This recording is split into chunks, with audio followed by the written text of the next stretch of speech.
भारत माता की, भारत माता की, वंदे वंदे, इंकलाब इंकलाब। धन्यवाद। वंदनीय पूजनीय बाबा रामदेव जी, श्रद्धेय आचार्य बालकृष्ण जी, हमारे साथी अरविंद जी, मनीष जी, आदरणीय व्यासपीठ, देश के कोने कोने से आए हुए मेरी माता बहनें, वयोवृद्ध ज्ञानवृद्ध आदरणीय व्यक्ति, सब बहनें और भाइयों, मैं आपसे कोई ज्ञान की बातें नहीं बताऊंगा, लेकिन जिस उद्देश्य से बाबा जी ने आपको बुलाया है कि एक देश को हमें खड़ा करना है, बलशाली भारत को बनाना है। आजादी के बाद महात्मा गांधी ने एक सपना देखा था। आजादी तो मिल गई, लेकिन बलशाली भारत को खड़ा करना है तो कैसे खड़ा करेंगे? तो गांधी जी ने संदेश दिया था, गांव में चलो, स्वावलंबी गांव, स्वयं पूर्ण गांव, स्वयं शासित गांव। ऐसे गांव जब तक नहीं बनेंगे तब तक देश नहीं बनेगा। लेकिन स्वावलंबी गांव के साथ साथ जो विकास हम गांव का कर रहे हैं, उस विकास में जो भ्रष्टाचार का पर्कुलेशन लगा है उसको भी रोकना जरूरी है। ये दोनों काम एक ही सिक्के के दो बाजू है। एक तो डेवलपमेंट करना है, ग्रामीण विकास, और विकास में जो पर्कुलेशन लगा करप्शन का, उसको भी रोकना है। ये दोनों बातें जब हम करेंगे तो कल का भविष्य दूर नहीं, इस समाज का, इस देश का। मैं ऐसे मानता हूं कि देश के हर हिस्से से आप यहाँ बहनें आई है। आचार्य श्री ने अभी जो बताया, जाने से पहले हम प्रतिज्ञा करें कि हम इस देश को खड़ा करना है। अभी प्रतिज्ञा करके निकल जाए और ध्येयवादी बनकर काम में लग गए तो झटपट नहीं, आने वाले 8-10 साल में बलशाली भारत का सपना पूरा हो जाएगा। वो काम हमें करना है। सब बहनों को मेरी विनती है, क्यों करना है, क्यों करना है इस बात को? ध्येयवादी क्यों बनना है? आज हम देख रहे हैं ये सब बाहर। मैं हमेशा कहता हूं, ये सब लोग दौड़ रहे हैं बाहर। रेल के लिए टिकट नहीं मिल रहा, बस के लिए टिकट नहीं मिल रहा, हवाई जहाज के लिए टिकट नहीं मिल रहा। हर एक आदमी दौड़ रहा, दौड़ रहा, दौड़ रहा, दौड़ रहा, दौड़ रहा। सवेरे 4 बजे उठता है, रात को 10 बजे तक भाग दौड़ में लगा है। और थोड़ा, और थोड़ा, और थोड़ा, और थोड़ा, और थोड़ा, और थोड़ा। स्मशान भूमि में जाने तो कोई भी रुकता नहीं। अरे दौड़ रहा है, दौड़ रहा है, दौड़ रहा है, दौड़ रहा है। जन्म में आता कुछ लेकर आता नहीं, जाता कुछ लेकर जाता नहीं। उम्र भर मेरा मेरा मेरा मेरा मेरा मेरा मेरा, हाथ में देखो कुछ नहीं। कई लोग तो मेरा मेरा कहकर भी रुकते नहीं। मेरा वो मेरा, लेकिन तेरा वो भी मेरा, ऐसे प्रवृत्ति बढ़ रही है। और हाथ में कुछ नहीं। अभी जैसे हम लोग शादी नहीं किया, लेकिन परिवार छोटा नहीं। ऐसे आप लोग परिवार करते करो, लेकिन छोटा करते हैं ना, साथ साथ बड़ा करो। कब होगा बड़ा? पड़ोसी के बारे में सोचो, गांव के बारे में सोचो, समाज के बारे में सोचो, देश के बारे में सोचो और अपने परिवार से 1 घंटा, 2 घंटा, 3 घंटा, 4 घंटा जितना समय निकाल सकते हो उतना निकालो और उनके लिए दे दो, तो बड़ा परिवार होगा, बड़ा परिवार होगा। जो आज बाबा जी ने आपको यहां बुलाया, रूरल डेवलपमेंट, ग्रामीण विकास, ग्रामीण विकास में हम आगे बढ़ना है। कैसे बढ़ेंगे? बहुत बार ऐसे होता है कि ग्राम विकास करना तो क्या करना, पंचायत की बिल्डिंग 2 मंजिल की बनानी है, कोऑपरेटिव सोसाइटी के बिल्डिंग पर स्लैब डालना, रास्ते पक्के बनाने, नल योजना लानी, तो गांव का विकास हो गया। ये करना है, लेकिन इतना करने से ग्राम विकास नहीं होगा। ये सब करना है हमें, पंचायत की बिल्डिंग बनानी है, नल योजना लानी है, सब करने हैं। लेकिन गांधी जी कहते थे देश को बदलने के लिए पहले जो गांव बदलना है, और गांव बदलने के लिए गांव का आदमी बदलना है। जब तक आदमी नहीं बदलेगा तब तक गांव नहीं बदलेगा। वो काम हमें करना है, और यह संभव नहीं, संभव है। मेरा कहने का मतलब है कि बहनों ने इस बात को सोचना है।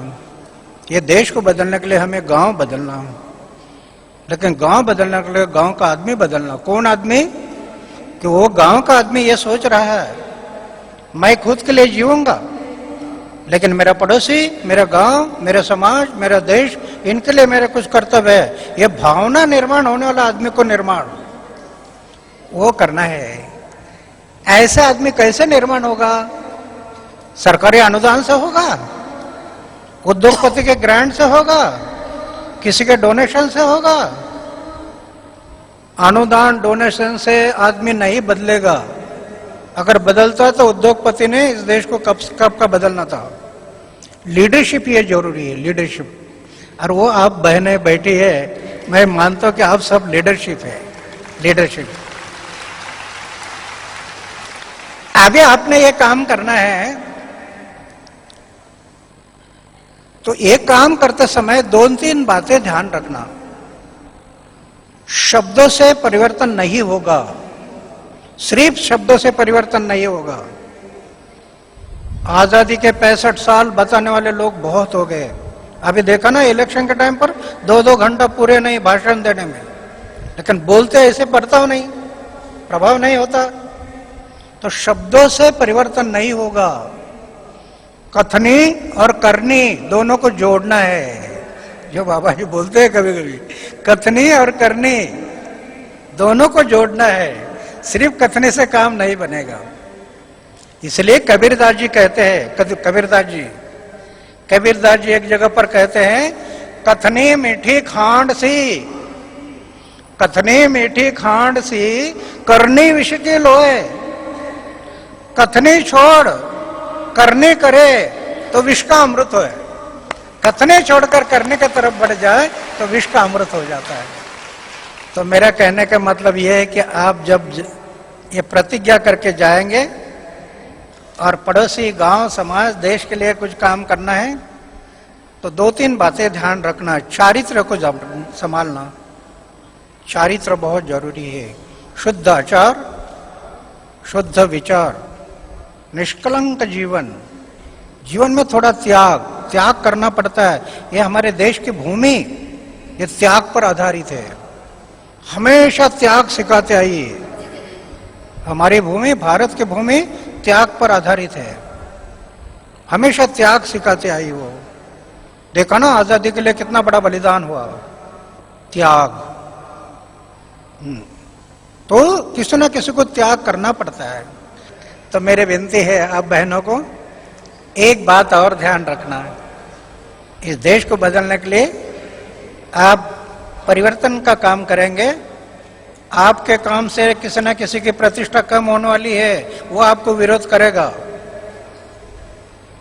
और जब आपको विरोध होगा तो आपका मन को थकावट आ जाएगा।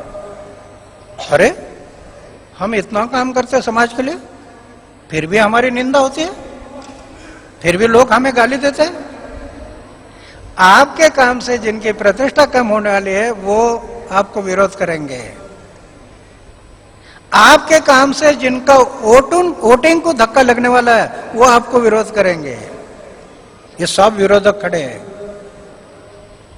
ऐसे समय पर नैराश्य जीवन में नहीं आने देना। ऐसे समय पर नैराश्य को जीवन में नहीं आने देना। अपमान सहन करने की शक्ति रखो। इंडिविजुअल अपमान को सहन करो। हम सामान्य लोग हैं। संत ज्ञानेश्वर की क्या हालत बनाई लोगों ने, संत तुकाराम की क्या हालत बनाई लोगों ने, महापुरुषों की हालत बनाई है। नहीं नहीं, जिस पेड़ में फल होते हैं उसी पेड़ पर लोग पत्थर मारते हैं। जिस पेड़ में फल ही नहीं वहां कौन पत्थर मारेगा? फल लगे ना, पत्थर मारेंगे लोग। ऐसे समय पर अपमान को सहन करो। अपमान को सहन करो। जितना अपमान सहन करने की शक्ति आप में होगी उतनी काम की ऊंचाई बढ़ेगी। सामूहिक अन्याय को नहीं पीना। सामूहिक अन्याय होता है समाज पर, उस टाइम पर नहीं पीना। डटकर खड़े होना लड़ने से। हमारी कोई निंदा करता है तो पियो।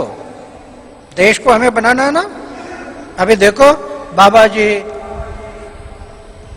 आचार्य सिंह हमारी कितनी निंदा करते लोग, कितने निंदा करते हैं। तो हम पीते हैं।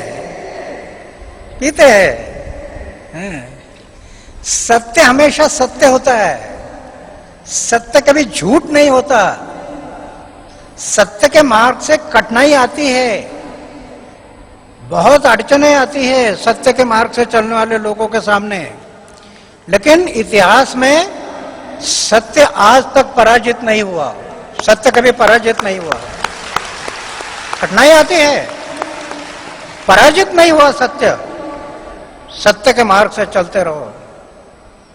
ये 4-5 बातों को ध्यान रखो।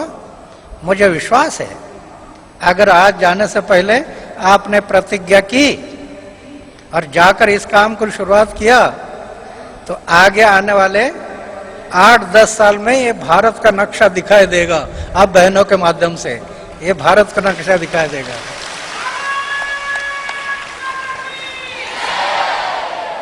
अभी बाबा जी बोलते हैं विदेश का काला धन लाना, क्या बुरा है?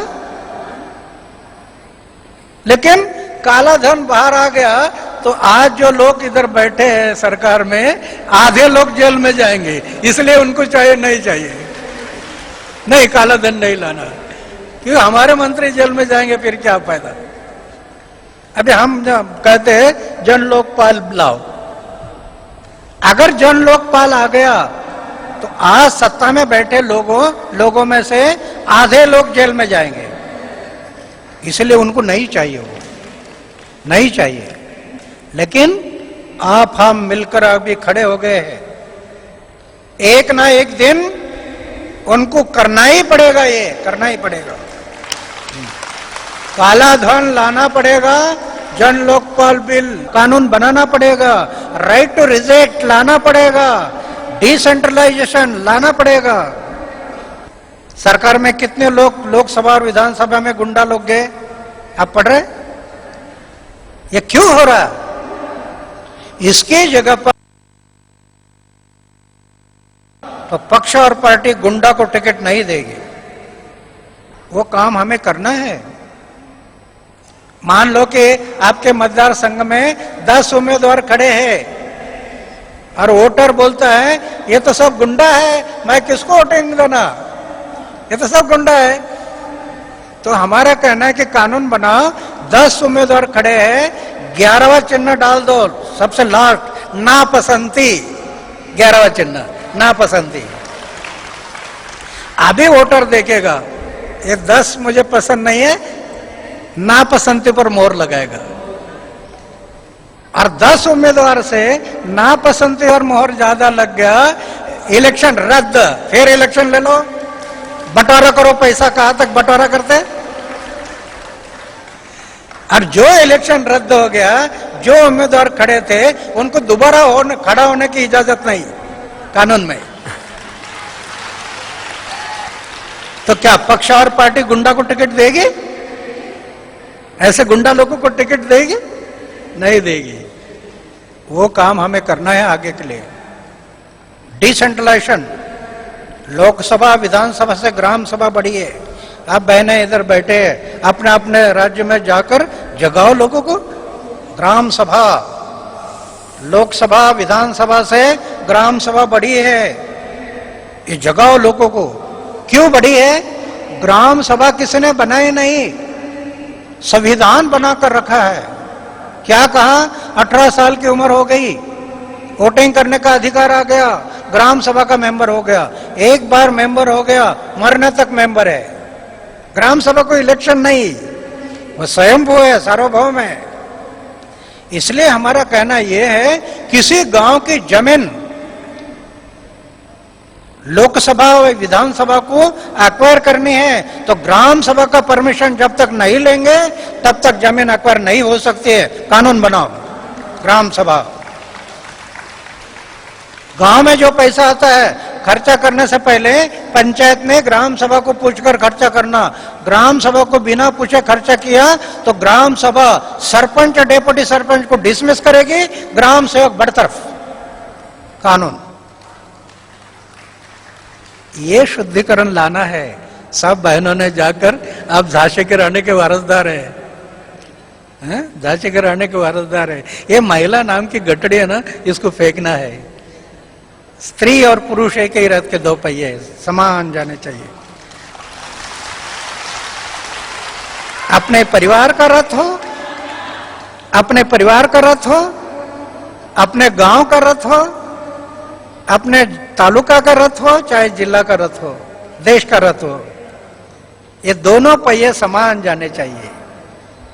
तो ये अब में जागृति जो आ रही है वो मुझे बहुत महत्वपूर्ण लगता है कि बहनों ने जागरूक होना। आज तक बहनों को दुय्यम स्थान पर रखा। पुरुषों ने, पुरुष प्रधान संस्कृति ने महिलाओं को दुय्यम स्थान पर रखा। इसको निकाल दो। एक ही रथ के दो पहिए समान जाने चाहिए। हाँ, तो आगे के लिए हम तो चाहते हैं कि आगे लोकसभा, विधानसभा, ग्राम सभा तक 50% महिलाओं को रिजर्वेशन चाहिए। 50% होना चाहिए। क्यों? जितने पुरुष करप्टेड है उतने हमारे बहनें करप्टेड नहीं, इसलिए बहनों ने आना चाहिए, इसलिए आना चाहिए। बहनें इतने करप्टेड नहीं है जितने पुरुष है। तो इस बात, लेकिन आपको, आपका मन थोड़ा गंभीर होना चाहिए। ये महिला नाम की गठड़ी फेंक दो। मैं स्त्री हूं, मैं स्त्री हूं, मैं स्त्री हूं, मैं स्त्री हूं, पुरुष में कैसे जाओ, मेरे गलती हो जाएगा। इसको निकाल दो सर से। एक ही रथ के दो पहिए समान जाने चाहिए। तो मैं काफी देर आपसे बात किया, ज्यादा नहीं बोलता हूं। मैं फिर से विनती करता हूं, आपका स्थान बहुत ऊंचा है। मैं मेरी किताब लिखी है, उसे स्त्री का स्थान बहुत ऊंचा स्थान है।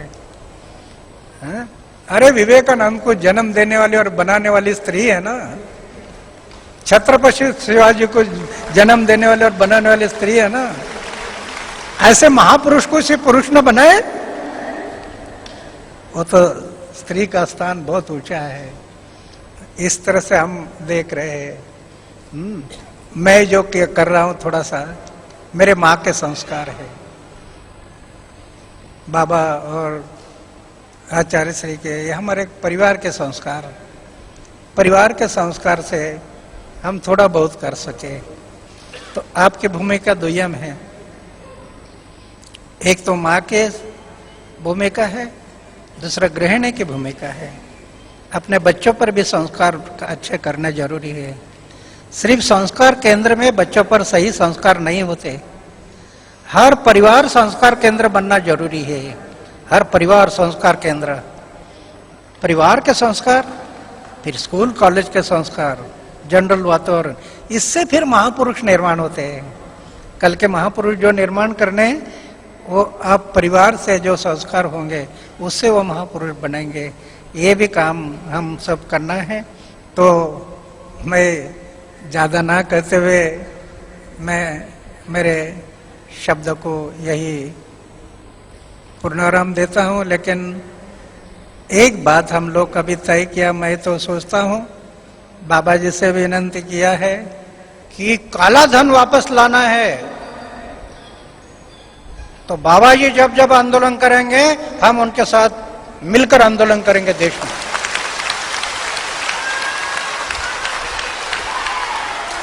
और भ्रष्टाचार को रोकने वाला आंदोलन देश में जहां जहां होगा वहां बाबा खड़े होंगे। ये दोनों मिलकर अभी आगे इस देश को बचाना है। हम लोग ये तय किया है कि दिल दिया है, जान भी देंगे, ये वतन तेरे लिए जान भी देंगे। भारत माता की, भारत माता की, वंदे वंदे, इंकलाब इंकलाब। धन्यवाद।